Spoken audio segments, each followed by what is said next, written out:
Hello दोस्तों, welcome to our YouTube channel the education purpose. तो दोस्तों, जैसा कि आप लोगों ने देख लिया होगा थंबनेल में कि आज हम बात करने वाले हैं सरकारी अस्पताल की नई भर्ती 2024 के बारे में, जिसके बारे में हम आप लोगों को अभी नोटिफिकेशन दिखाएंगे। इसकी सारी जानकारी दिखा देंगे आप लोगों को। सरकारी अस्पताल नई भर्ती के बारे में एक एक स्टेप को हम धीरे धीरे करके समझेंगे। ध्यान से देखिएगा आप लोगों को, वीडियो स्किप नहीं कीजिएगा, ठीक है। तो इस भर्ती के बारे में मैं बताना चाहूँगा कि सबसे पहले इसका काम जान लीजिए कि क्या कार्य रहता है।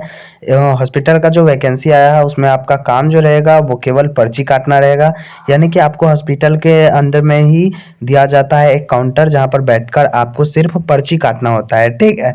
इसमें योग्यता जो है वो 12th पास मांग रहा है, यानी कि साइंस या आर्ट्स से आप 12th किए हैं तो आप लोग यह फॉर्म फिलअप कर सकते हैं, ठीक है। इसके बारे में और बता दूं मैं कि इसका टोटल पोस्ट जो देने वाला है वो 40,753 देने वाला है, और यह vacancy all over India vacancy है, यानी कि पूरे भारत में यह फॉर्म फिल किया जाएगा, ठीक है। इसके बारे में आगे हम इस वीडियो में exam date, eligibility process, form fee इत्यादि के बारे में सभी जानकारी को हम बता देंगे, ठीक है।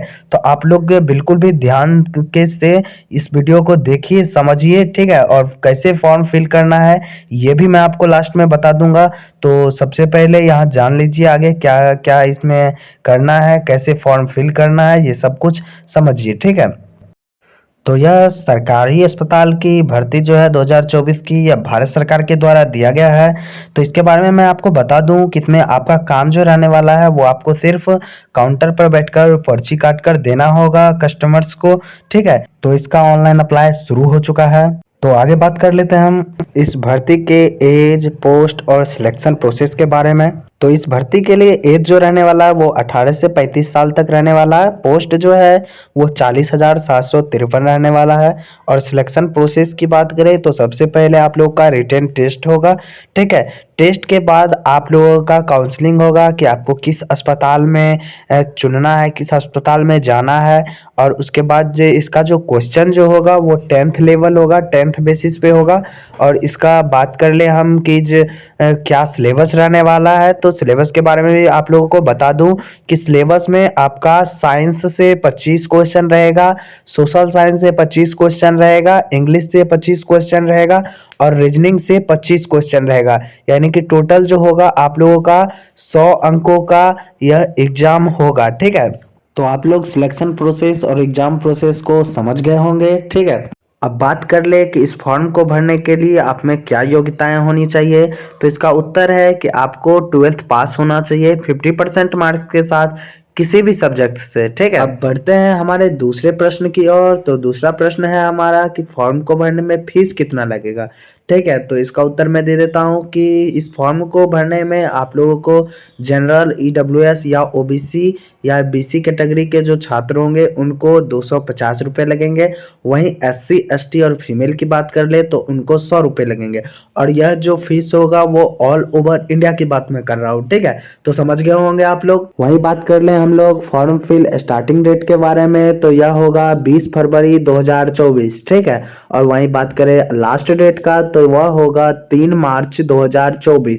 तो समझ गए होंगे आप लोग डेट के बारे में भी। अब इसका लिंक जो है मैं डिस्क्रिप्शन बॉक्स में दे दूंगा कि कैसे आप लोगों को लिंक पर जाकर ऑनलाइन करना है, ठीक है।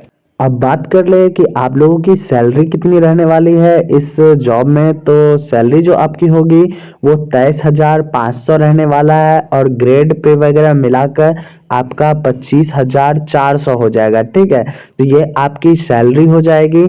और वहीं बात कर लें हम कि आपको जो है रहना, खाना तथा वहाँ पर उसके लिए उसका ड्रेस जो होता है हॉस्पिटल का, वो सारी फैसिलिटी आपको अस्पताल के द्वारा फ्री में दी जाएगी, ठीक है।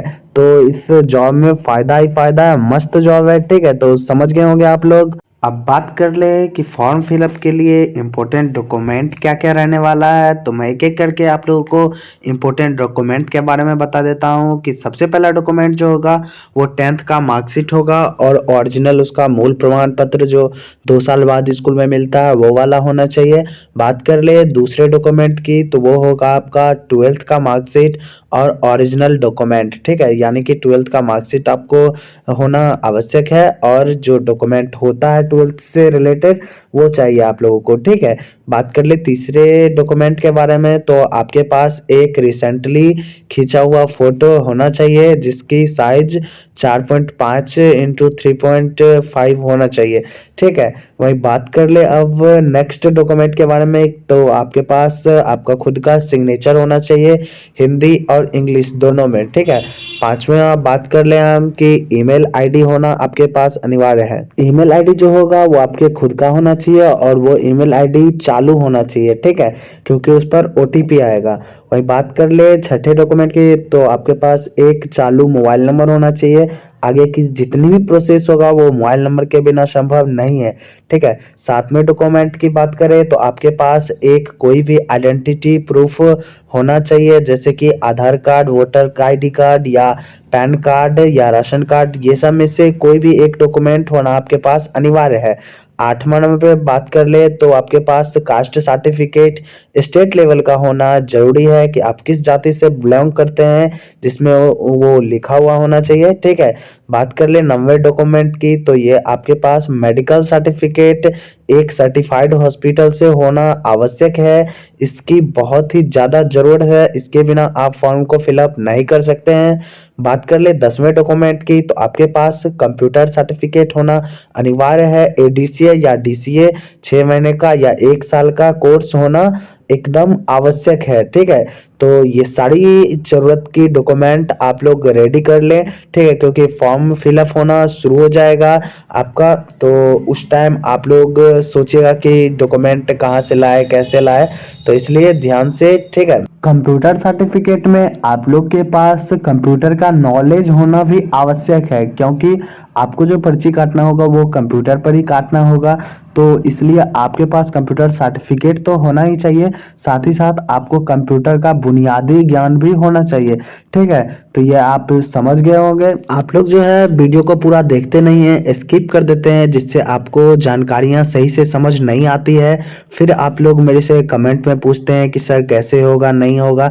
तो आप लोग पहले वीडियो को पूरा देखिए, ठीक है। एक बार पूरा वीडियो को देखिए, समझ नहीं आता है दोबारा देखिए, उसके बाद कमेंट करके फिर भी अगर कोई दिक्कत रहती है तो मेरी कमेंट करके मुझसे आप पूछ सकते हैं, मैं उसका उत्तर दे देता हूँ, ठीक है।